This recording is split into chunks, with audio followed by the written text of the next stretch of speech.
오늘 본문 말씀은 인간이 하나님과 올바른 관계를 맺는 길이 율법의 행위로 되어지는 길이냐 아니면 복음을 듣고 믿는 믿음의 길을 말하느냐, 오늘 그 말씀을 하고 있습니다. 그러면서 실제적인 증거로 성령을 받는 그 사실에 대해서 오늘 말씀하고 있습니다. 2절 말씀해 보시면, 내가 너희에게서 다만 이것을 알려 하노니 너희가 성령을 받은 것이 율법의 행위로냐 혹은 듣고 믿음으로냐. 사도 바울은 오늘 갈라디아 성도들에게 거짓 교사들의 말을 듣지 말아야 한다라고 말을 하면서 성령을 어떻게 받았는지 설명을 하고 있는 것입니다. 너희가 성령을 받았을 때 율법을 알고 있었느냐라고 하는 겁니다. 그렇지 않느냐, 아니지 않느냐. 너희가 율법을 알기 전에 내가 전한 복음을 듣고 그리고 믿음을 가질 때 성령을 받게 되지 않았느냐, 이렇게 얘기하는 겁니다. 그런데 왜 지금 거짓 교사들이 전하는 다른 복음을 듣고 있느냐? 거짓 교사들이 전하는 이 다른 복음은 무엇입니까? 너희가 의롭게 되려면 율법을 행해야 되고 또 할례를 받아야 한다는 것입니다. 그래야 의롭게 된다는 것이 그 말에 현혹이 되어진 것입니다. 그래서 답답한 심정으로 지금 갈라디아 성도들에게 그렇게 지금 말을 하고 있는 것입니다. 우리 1절, 2절을 다시 한번 읽도록 하겠습니다. 다 같이 읽겠습니다. 시작. 내가 너희에게서 다만 이것을 알려 하노니 너희가 성령을 받은 것이 율법의 행위로냐 혹은 듣고 믿음으로냐. 갈라디아에 있는 율법주의자들, 이 거짓 교사들을 바울을 공격하면서 율법의 행위를 통해서 의롭게 될 수 있다고 그렇게 말을 합니다. 율법을 지켜서 의롭게 되는 그러한 은혜를 받을 수 있다고 그렇게 선전합니다. 그래서 갈라디아 사람들이 다른 복음을 계속해서 듣고, 그래서 많은 사람들이 이 말에 현혹되어서 넘어간 것입니다. 그들이 생각한 것은 이런 것입니다. 그래, 맞아, 하나님의 자녀가 되는 것, 의롭게 되는 것, 그리고 영원한 생명을 얻게 되는 것, 죄사함을 받게 되는 것, 이것이 어떻게 믿음으로만 해결될 수 있느냐, 이렇게 생각을 하는 겁니다. 이렇게 간단하지 않을 거야 라는 것이죠. 그리고 유대인들이 모두 할례를 받았으니 우리도 할례를 받는 게 마땅하다, 당연하지. 그리고 모세에게 주었던 이 율법도 그들은 지키잖아. 그들은 오래전부터 하나님을 섬기는 자들인데 그들이 믿었던 하나님을 우리가 믿으려면 그들의 전통을 따라서 그들과 똑같이 행동해야 되는 게 아니냐는 것이죠. 그러니 우리도 당연히 할례를 받아야 되는 것이고 율법을 지켜야 의롭게 되는 거다라고 이렇게 마음이 들게 되는 것입니다. 사랑하는 여러분, 이들이 생각한 대로 할례를 받아야 하고 또 율법을 지켜야 의롭게 된다고 했다면은 굳이 예수님께서 이 땅 가운데 오실 필요가 없었던 것입니다. 그리고 십자가에 죽으실 필요도 없는 것입니다. 바울은 이러한 상황을 알고 갈라디아 성도들에게 처음 은혜 받았던 때를 기억해보라 라고 말을 하고 있습니다. 그렇게 하나님의 성령이 임한 것은 그들이 율법이라는 것이 있는지도 몰랐을 때 바울이 전한 그 복음을 듣고 믿을 때 성령이 임했다라고 말씀하고 있습니다. 그러므로 하나님의 은혜를 입는 것, 의롭게 되는 것, 의인 되는 것은 율법을 지키는 것이 아니라 믿음이라는 것을 지금 말해주고 있는 것입니다.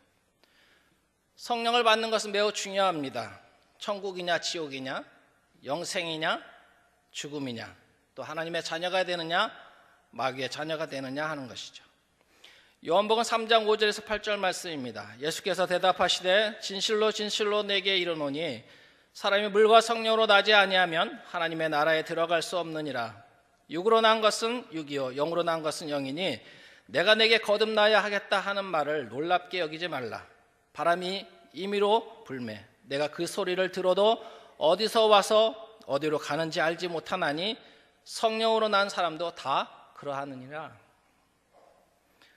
성령을 받느냐 안 받느냐에 따라서 죽음 뒤에 길이 전혀 달라지기 때문입니다. 이 성령은 하나님의 영이시죠. 또 예수님의 영이시라고 합니다. 이 하나님의 영은 우리가 예수님을 믿을 때 우리의 심령 가운데 들어오시는 것입니다. 그래서 사도행전 19장 2절에 바울이 이렇게 묻고 있습니다. 너희가 믿을 때 성령을 받았느냐? 너희가 믿을 때 성령을 받았느냐? 말씀합니다. 이 말씀을 다른 표현으로 하면 뭐라고 얘기할 수가 있겠어요? 너희가 예수님을 믿을 때에 성령을 받게 된다라는 말이죠. 그리고 하나님의 아들이라 딸이라 또 성령으로 인쳐 주시는 것입니다.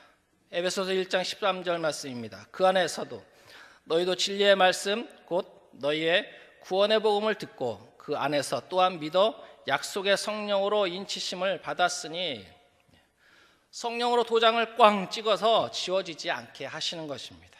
인을 친다는 것이 무엇입니까? 많이 이제 보셨지만 몽골 지방에 가시면 이제 양을 키우는데 한꺼번에 다 풀어서 키워놓죠. 그러다 보니까 이 양이 누구 건지 저 양이 누구 건지 잘 모르는 거예요. 그래서 누구 양인지 표시하기 위해서 쇠를 달궈서 엉덩이 부분에서 푹 지지죠. 이제 이 양은 내 거다라고 낙인을 찍는 것입니다. 절대 지워지지 않습니다. 그래서 잃어버렸다가도, 그리고 양이 다시 섞여 있다가도 그 표시만 보면 누구 양인지 주인은 알아볼 수 있는 것입니다. 인을 친 표시를 보고 내 양인지 알 수 있는 것이죠. 그래서 예수님을 영접할 때 하나님이 너는 내 거야, 너는 내 딸이야, 내 아들이야 라고 이렇게 성령으로 인을 쳐 주시는 것입니다. 그래서 우리가 아빠, 아버지라 부르게 하시는 것이죠. 갈라디아서 4장 6절 말씀입니다. 너희가 아들이므로 하나님이 그 아들의 영을 우리 마음 가운데 보내사 아빠, 아버지라 부르게 하셨느니라. 아멘. 우리가 예수님을 믿을 때 그 아들의 영, 그 성령님을 우리 마음 가운데 보내주시고 하나님을 아빠, 아버지라 부르게 하셨다라고 말씀하십니다.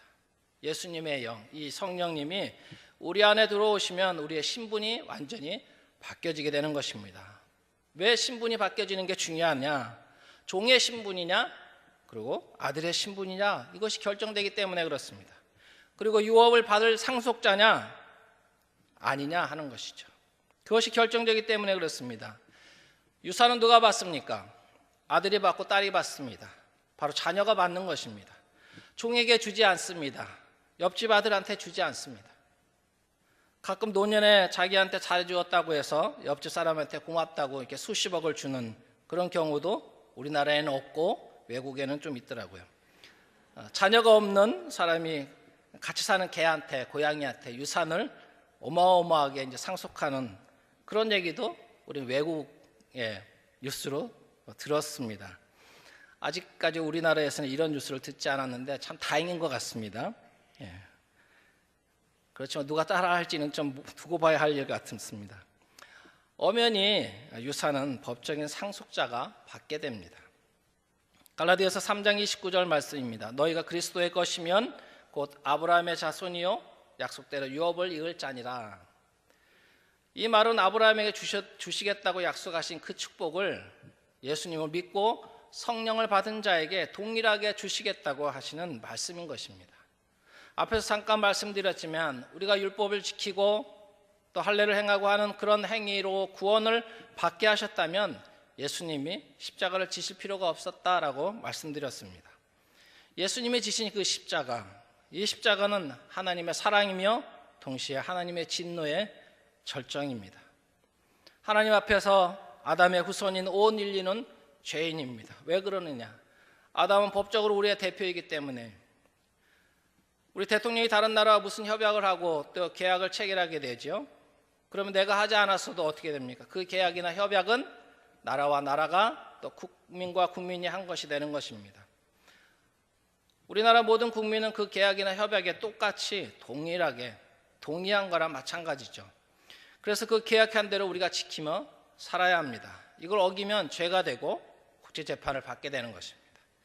이렇게 대통령이 법적인 대표가 되어서 계약을 한 것처럼 하나님께 대해서 아담이 온 인류의 법적인 대표가 되는 것입니다. 따라서 아담이 죄를 지어서 죄인이 된 것은 내가 죄를 짓고 안 짓고 상관없이 하나님 앞에 우리 인간은 모두 죄인인 것입니다. 이것이 원죄입니다. 그래서 아담이 지은 죄 때문에 온 인류는 죄인이 되었고 또 죄인으로서 하나님의 저주 아래 놓여서 영원히 죽을 수밖에 없는 진노의 자식이 된 것입니다. 이 죄인에게 하나님의 진노가 다 쏟아져야 하는데 그것이 마땅한데 하나님께서 우리 인간들에게 쏟아야 할 그 진노를 바로 십자가 위에 다 쏟아 놓으신 것입니다. 그런데 이 진노는 죄인들을 구원하기 위한 사랑의 진노라는 사실입니다. 하나님은 죄인들에게 내릴 심판을 그 아들 예수 그리스도에게 다 내리시고 그 아들 예수 그리스도에게 베푸실 그 사랑을 죄인인 저와 여러분에게 다 베풀어 주신 것입니다. 십자가 아래에서 죄인이 우리들은 나의 죄를 모두 그리스도 예수에게 넘겨주었고 또 예수님은 죄인인 우리들에게 자신의 의를 거저 준 것입니다. 그렇기 때문에 십자가는 하나님의 사랑인 동시에 하나님의 진노의 표현인 것입니다.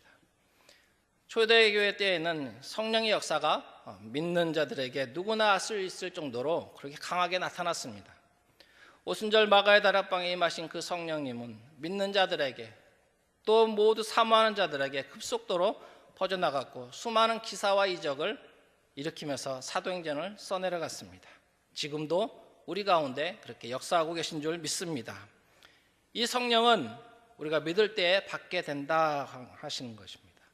사도행전 19장 2절 말씀해 보시면 바울이 에베소에 와서 너희가 믿을 때 성령을 받았느냐 이렇게 말씀하시죠. 믿게 되면 성령을 받게 된다는 공식이 성립되는 것입니다. 또한 믿음은 구원과도 연결되어 있다고 말씀하고 있습니다. 마가복음 5장 25절에서 34절의 말씀해 보시면 12해 동안 혈루증을 앓고 있는 여인이 있습니다. 많은 시간을 의사에게 치료를 받았지만 오히려 그 병이 중해졌다라고 얘기합니다.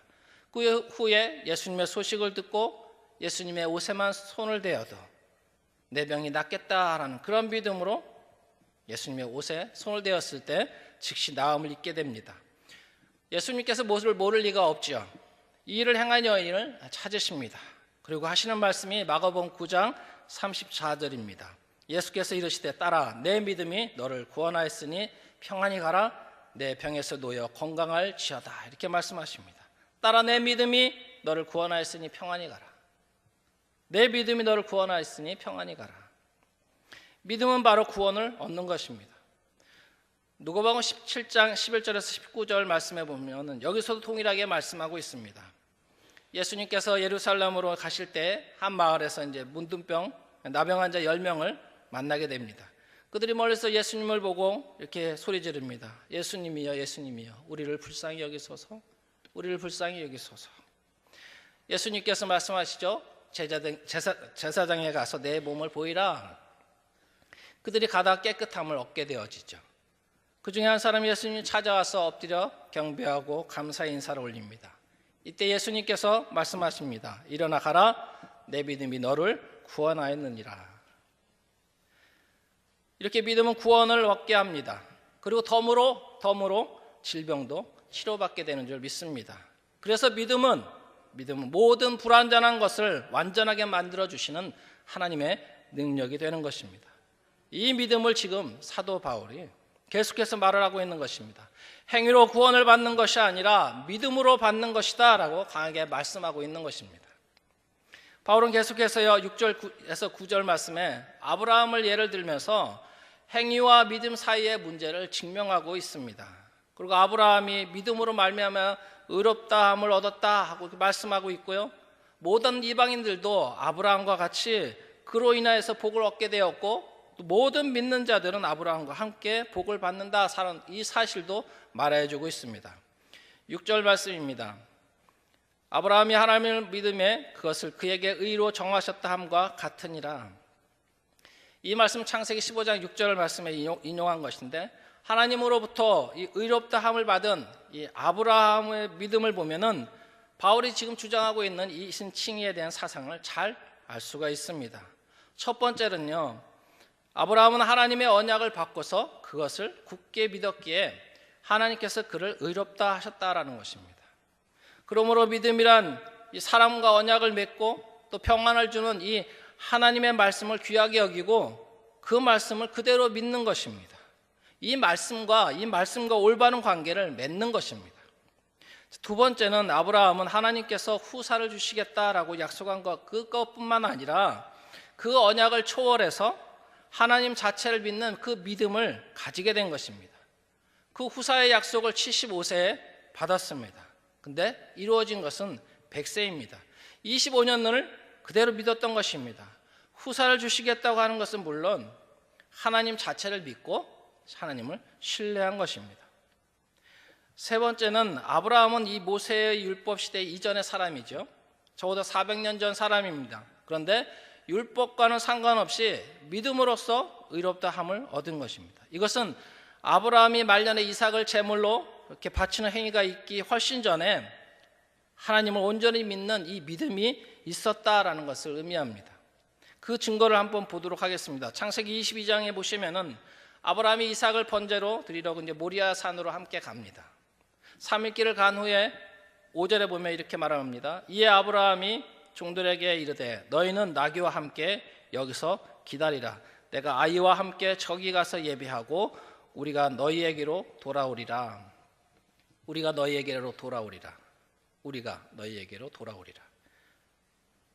이삭을 번제로 드리면 같이 올 수가 없는 것이죠. 그렇죠? 근데 지금 같이 돌아오겠다라고 말씀하고 있는 것입니다. 그리고 또 보십시오. 이삭이 가다가 이렇게 아버지에게 묻습니다. 불과 나무는 있는데 번제할 어린 양 어디 있습니까? 그때 8절에 아브라함이 이렇게 대답합니다. 내 아들아, 번제할 어린 양은 하나님이 자기를 위하여 친히 준비하시리라. 무슨 믿음이 있는 겁니까? 하나님이 어린 양을 준비할 것이고 죽더라도 살려주실 믿음이 그에게 있었던 것입니다. 그러니 하나님이 친히 번제할 어린 양을 준비하실 것이고 이삭에게 말하는 것입니다.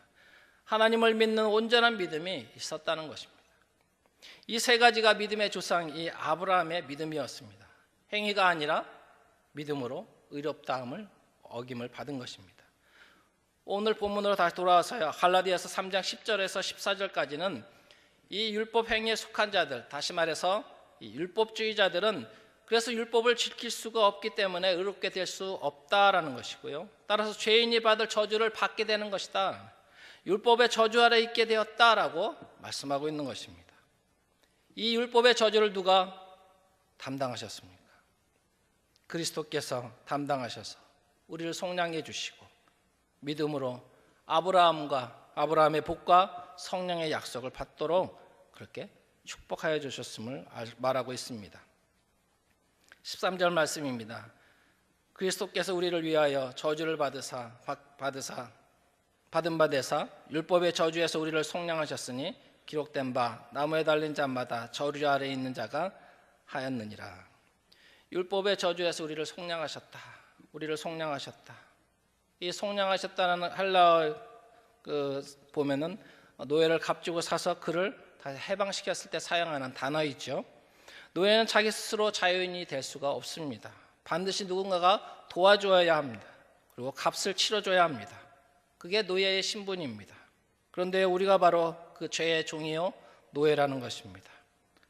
로마서 6장 6절 말씀입니다. 우리가 알거니와 우리의 옛사람이 예수와 함께 십자가에 못 박힌 것은 죄의 몸이 죽어 다시는 우리가 죄에게 종노릇하지 아니하려 하매니. 죄의 종이라는 딱지는 뗄래야 뗄 수 없는 우리의 신분이지요. 이 죄인은 반드시 죽어야 합니다. 이것은 하나님의 공의에 의한 법칙입니다. 그런데 우리를 사랑해서 살리셔야 돼요. 어떻게 합니까? 살려야 하는데 어떻게 합니까? 붉은 죄를 깨끗이 사는 방법은 피를 흘리는 것밖에 없습니다. 그래서 히브리서 9장 22절에 이렇게 말씀합니다. 율법을 따라 거의 모든 물건이 피로써 정결하게 되나니 피 흘림이 없은즉 사함이 없느니라. 그래서 이스라엘 백성들에게 여러 종류의 제사를 알려주시잖아요. 그 제사를 통해서 죄인인 인간을 대신해서 동물의 피를 흘리게 해서 죄를 용서해 주시기로 하신 것입니다. 그런데 이것은 일시적인 것이죠. 완전한 죄사함은 되지 않는 것입니다. 그래서 예수님께서 직접 제물이 되십니다. 아담이 죄를 지었을 때부터 고난받고 죽으셔야 할 것을 계획하십니다. 히브리서 9장 26절 말씀합니다. 그리하면 그가 세상을 창조한 때부터 자주 고난을 받았어야 할 것이로되 이제 자기를 단번에 제물로 드려 죄를 없이 하시려고 세상 끝에 나타나셨느니라. 히브리서 9장 29절 28절 이렇게 말씀합니다. 이와 같이 그리스도도 많은 사람의 죄를 담당하시려고 단번에 들이신 바 되셨고 구원에 이르게 하기 위하여 죄와 상관없이 자기를 바라는 자들에게 두 번째 나타나시니라.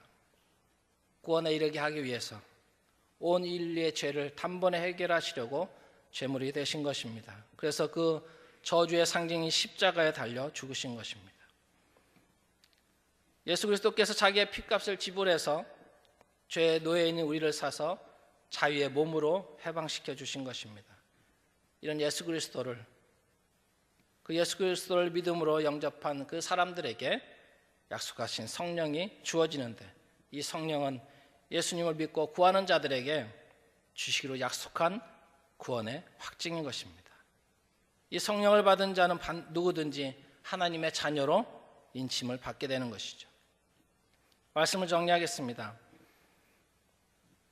하나님은 선민의 증거로 여기는 이 율법이 구원을 부정해 주지 못한다라는 것이고, 율법의 행위가 어렵게 만들어주는 것이 아니다, 예수님을 믿고 성령을 받은 자만이 구속의 은혜를 체험할 수 있는 것이다 말씀합니다.